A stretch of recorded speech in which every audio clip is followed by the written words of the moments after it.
There we go.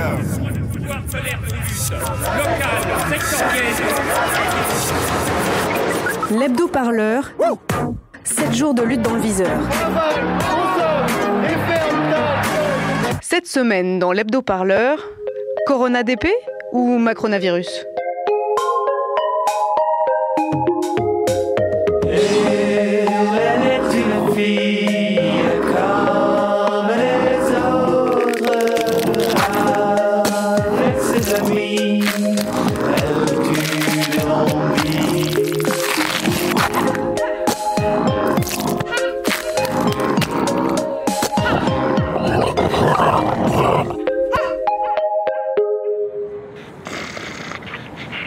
Oh, vous avez vu ? Non, quoi ? Des zombies. Vanessa m'a dit qu'il y en avait de plus en plus à cause du coronavirus. C'est terrible, non ? Mais non, c'est les députés LREM qui vont lever la main pour les retraites.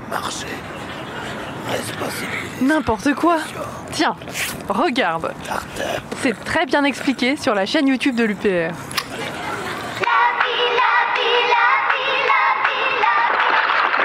Depuis qu'il existe, l'homme a dû faire face au danger. Apparu début décembre sur un marché de Wuhan, le coronavirus a déjà fait 80 morts et près de 2700 personnes ont été contaminées en Chine. Écoute, sois rationnel. S'il y avait une épidémie, je pense que les autorités nous auraient prévenus par SMS directement, non ? On est dans un monde moderne, c'est 2020. Il n'y a même pas de numéro vert, alors qu'il y en a pour tout.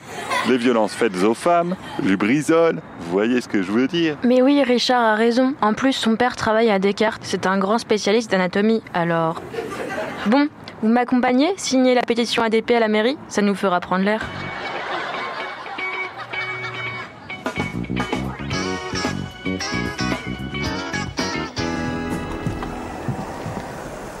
Quatre signatures en plus pour le référendum sur la privatisation d'aéroports de Paris. Mademoiselle, ça ne se fait plus les formulaires papier. En plus, j'ai perdu les codes de scanner Fonbert.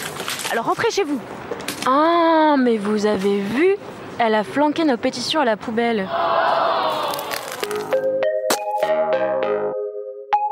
Depuis juin dernier, les Françaises et les Français peuvent signer une pétition pour demander un référendum sur la privatisation d'ADP, Aéroports de Paris. C'est pas déjà privé ça, les aéroports ? C'est pas une privatisation. Ce n'est pas une privatisation, c'est une concession, c'est un contrat de concession. C'est un vieux régime juridique qui permet à l'État de proposer l'exploitation d'une infrastructure publique à une entreprise privée dans les conditions définies par l'État pour une période donnée, avec une reprise à la fin de cette période par l'État de la propriété de l'infrastructure. Nathalie Coutinet, vous êtes économiste, membre des économistes atterrés. Bonsoir. Bonsoir. Nathalie Coutinet, l'État cherche à récupérer entre 8 et 9 milliards d'euros, si j'ai bien compris, sur la cession des derniers capitaux de l'État sur ADP. Mais est-ce que c'est vraiment une bonne affaire ? ADP, c'est plutôt autour de 8 milliards pour le moment, les estimations. Et puis, il faudra déduire l'idée qu'a le gouvernement d'indemniser les actionnaires actuels pour un préjudice qu'ils auraient éventuellement dans 70 ans. Et ça, on estime ça à environ 1 milliard d'euros. Ça rapporte pas tant que ça. Finalement, ça rapporte pas tant que ça. On va récupérer quoi ? Peut-être 7 milliards. Et le problème surtout, c'est qu'avec cette concession de 70 ans, c'est que l'État perd le contrôle complètement du développement d'aéroports de Paris. Et effectivement, n'a plus de contrôle sur des contraintes écologiques qui pourraient être souhaitées par les habitants. On peut imaginer qu'un jour, on aura un autre gouvernement, on peut le souhaiter même, et que ce gouvernement-là aura des préoccupations écologiques réelles et ne cherchera pas à développer. Or là, dans ce cas-là, il ne pourra plus rien faire finalement. Parce que c'est vrai qu'on se concentre... on se concentre sur les aéroports, mais c'est au-delà, et c'est ces 8600 terres agricoles qui pourraient devenir des énormes centres commerciaux, des centres de loisirs, que sais-je encore. C'est Guillaume Meurice. Ah oui, c'est moi ça. Je vais vous parler privatisation aujourd'hui. Pour l'instant, le gouvernement s'occupe plutôt de la Française des Jeux. Alors ça, vous en avez entendu parler, parce que si vous écoutez France Inter, c'est toutes les 3 minutes qu'il y a un spot de pub. Il y a moins de pub pour le film de Polanski, j'ai l'impression, en ce moment. On n'aurait pas encore eu d'enfants violés par un tac-au-tac, je suppose. Mais alors, il n'y a pas du tout de pub pour le référendum sur la privatisation d'aéroports de Paris. Pierre Laurent, vous êtes sénateur communiste de Paris. Vous êtes également l'ancien secrétaire national du PC. Moi, ce que j'ai envie de retenir là, en ce moment, c'est le recueil d'1 100 000 et probablement 1 200 000 C'est plutôt une première grande victoire. Quand même, tous les obstacles qui ont été mis, le silence médiatique qui n'a pas été seulement le choix des médias, qui s'est fait sous pression gouvernementale.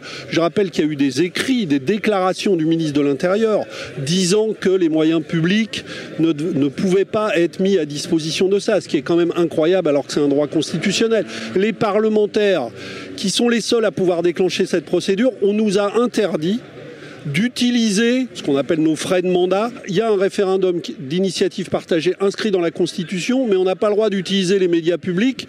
Les parlementaires qui sont les seuls à pouvoir le déclencher aujourd'hui n'ont pas le droit d'utiliser leurs moyens.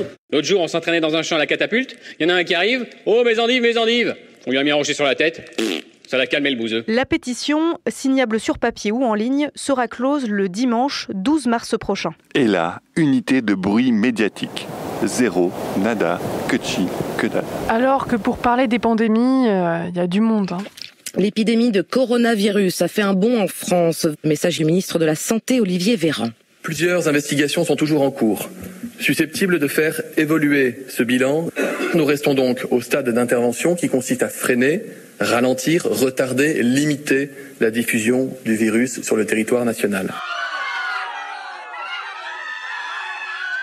C'est chaud quand même. Hélène et les zombies. Oh les amis, on a de quoi tenir au moins 3 mois avec tout ça. Alors que l'Arabie Saoudite s'ouvre au monde, elle se referme à cause de l'épidémie du coronavirus. Ben alors, Gontran, tu fais la tête ? T'as fini ta réserve de poppers ? C'est ça, marrez-vous. Je suis en 14e à cause du week-end à Milan avec ma classe. Ah mais c'est terrible. Tu ne vas pas pouvoir bloquer ton lycée pour le 12e report des E3C. Non mais c'est pas grave parce que j'ai un nouveau combat numérique. Mais qu'est-ce que c'est ? La signature de la pétition en ligne pour le référendum contre Aéroport de Paris. Pendant ce temps, la pandémie... L'Organisation mondiale de la santé a dit que ce n'était pas une pandémie. La probable pandémie déclenche des réactions assez divergentes dans les différents pays du monde. Il continue en tout cas de proliférer ce coronavirus dans le monde, même s'il est au ralenti en Chine, la barre des 2000 cas franchis en Corée du Sud. Au Japon, Disneyland ferme ses portes. Première contamination en Afrique subsaharienne au Nigeria. Et la finance craint la pire semaine depuis la crise de 2008. Bonjour, je m'appelle Léa et je fais mon second semestre d'études à l'étranger à Taïwan. Comme le semestre commence plus tard qu'en France, avec une amie de ma classe qui fait le même échange, on a décidé de partir dès la fin du premier semestre français pour pouvoir visiter un peu l'île avant que les cours ne commencent. On se prévoit donc un voyage à Séoul, en Corée du Sud, pour la semaine juste avant la rentrée. Le matin du départ, on apprend que 400 cas ont été identifiés dans le sud de la Corée du Sud. Et on décide quand même de partir parce que la capitale est au nord du pays. On apprend que le président coréen a déclaré l'alerte maximale face au virus. Et surtout, on apprend que Taïwan prévoit 14 jours de quarantaine. On décide de prendre un vol retour pour le lendemain, pour commencer au plus tôt la quarantaine. On prévient par mail notre université taïwanaise, qui nous assiste très bien et nous prévoit une voiture avec chauffeur de l'aéroport jusqu'au campus. On est donc déposé devant la résidence. On est assez étonnés, mais ils nous proposent d'être dans la même chambre. Ce qu'on accepte, on pourra se tenir compagnie comme ça. Pour les toilettes, bien sûr, on peut y aller quand on veut, mais généralement, on vérifie qu'il n'y a personne d'autre dans les couloirs. En fait, on a une conversation qui lie toutes les personnes de la résidence, donc qui sont que des gens en quarantaine ou le personnel. Et ça nous permet de poser des questions et de pouvoir communiquer entre nous. Donc, il y a aussi un Google Drive où on met les horaires de douche. Donc c'est pour ça qu'on se dit qu'on est bien contente d'être toutes les deux dans la même chambre parce que sinon on peut se sentir bien seul, je pense, pendant 14 jours. Avec mon ami, on s'est mis une sorte de routine en place et du coup ça permet de se repérer et au final la notion du temps reste à peu près la même. Après je dis ça mais pour l'instant j'en suis qu'au 3e jour, j'aurai peut-être un autre discours à la fin de la quarantaine quand le temps passera peut-être beaucoup moins vite. On verra. À Crépy-en-Valois, ce marché historique devait se tenir comme chaque dimanche. Mais la ville est l'une des 8 communes placées en confinement. Alors les gendarmes sont intervenus ce matin pour demander aux commerçants de partir. Je suis déçu, oui. Pourquoi ? Parce qu'il ne faut pas créer de psychose, mais il a créé tout seul la psychose. Les marchés du week-end, c'est les meilleurs marchés. Ah, c'est donc pour éviter la propagation de cette dangereuse maladie que le Premier ministre a fait passer la réforme des retraites en force. Comme ça, les députés peuvent rester chez eux. Malin, non? Le 49.3, ça n'a jamais été une arme destinée à museler l'opposition. C'est une arme destinée à museler la majorité. C'est quand le gouvernement n'a pas de majorité à l'Assemblée, quand il n'est pas sûr de faire adopter un texte par l'Assemblée, qu'il utilise le 49.3. Bon. Non, désolé monsieur le Premier ministre, mais ça c'était pendant la loi travail, au Jurassique antérieur, vous voyez. Conformément à l'article 49, alinéa 3 de la Constitution de 1958, et après en avoir obtenu l'autorisation du Conseil des ministres du 29 février, j'ai décidé d'engager la responsabilité du gouvernement sur le projet de loi instituant un système universel de retraite. Non pour mettre fin au débat, mais pour mettre fin à cet épisode de non-débat. Mais en plus, je trouve qu'il y a dans leur manière de faire une certaine lâcheté de venir utiliser le 49.3 un samedi après-midi en plein moment de coronavirus en espérant que ça passe sans catimini. Donc je trouve qu'ils ajoutent à leur solitude en France, ils y ajoutent une certaine forme de lâcheté. Pour satisfaire ses copains financiers, en pleine tempête médiatique sur le coronavirus, Monsieur Philippe s'amuse à passer le 49.3 pour faire appliquer sa contre-réforme des retraites. Encore une fois, en méprisant le peuple français qui s'est mobilisé contre cette réforme. L'actualité de ce 1er mars, c'est d'abord ce matin un conseil. Renseignez-vous avant de vous rendre à un rassemblement, quel qu'il soit. Oui, toute manifestation qui réunit plus de 5000 personnes dans un lieu clos est désormais interdite sur l'ensemble du territoire, et ce pour empêcher la propagation du coronavirus. Le semi-marathon de Paris a été annulé à la dernière minute. 84 nationalités qui courent ensemble, c'est trop risqué. Pouh, oh là là, ça fait 3 jours qu'on est confinés. Qu'est-ce qu'on va faire? J'ai déjà relu 3 fois l'Encyclopédia Universalis. Richard, je vais t'aider à tromper ton ennui. Avec tes trucs de gauchiste, tu vas m'apprendre à coudre un drapeau de Lénine, c'est ça? Non, tu vas signer la pétition en ligne pour ADP. Allez, tout le monde l'a fait, il ne reste plus que toi. Mais c'est n'importe quoi votre truc là. Privatiser, ça va rapporter 9 milliards. La France en a besoin. Je te rappelle que le déficit, c'est 2332 milliards d'euros. Tu l'as compris ça, le gauchiste? Bon, Vanessa, tu peux lui expliquer? Non mais laisse, les mecs de droite, de toute façon... Eh oh, je ne suis pas de droite parce que je porte des pulls jacquard et que je suis pour la privatisation des entreprises publiques. N'importe quoi. Allez, viens sur le canapé, je vais te montrer un truc. De toute façon, avec la quarantaine, est-ce que t'as mieux à faire? Allez, viens donc viens donc te cultiver.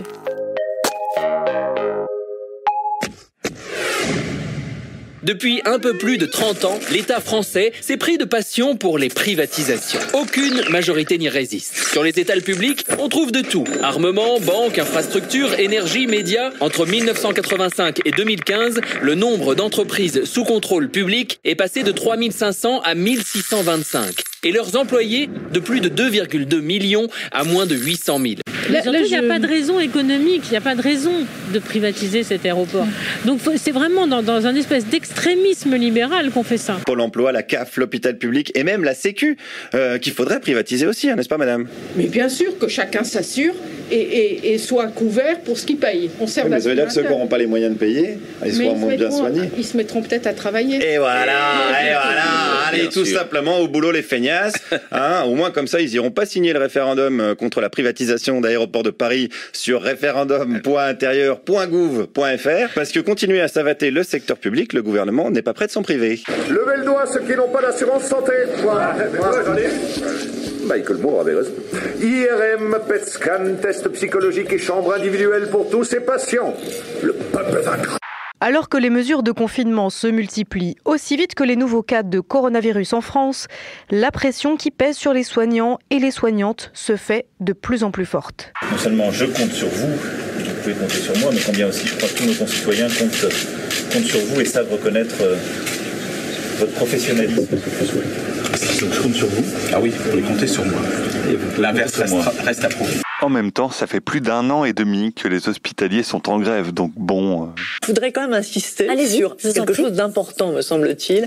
C'est l'importance d'avoir un service public solide devant une crise sanitaire. Et c'est vrai que là, moi je suis quand même frappée de voir que quand on fait appel à nos personnels, tout le monde veut monter au front. Face au péril, on sera là. Après, moi j'ai demandé si l'hôpital public recevrait ses moyens. Oui. Est-ce que les médicaments sont en quantité suffisante? Il y a, mais il est évident qu'on en aura besoin d'autres et donc il faudra les fabriquer sur place. Voilà, ça me conforte dans l'idée que si on avait un pôle public du médicament, les choses seraient plus simples. Puis on va pas confiner tout le monde, les gens risqueraient de se reparler, de recréer des liens. Non mais, regardez, il y a des gens qui brisent la quarantaine. Attention, coronavirus! Alors, qu'est-ce que je vous avais dit? Qu'est-ce qui est plus dangereux? Le coronavirus ou le libéralisme qui détruit tout sur son passage? Ah ouais, t'avais raison. Allez, on sort d'ici.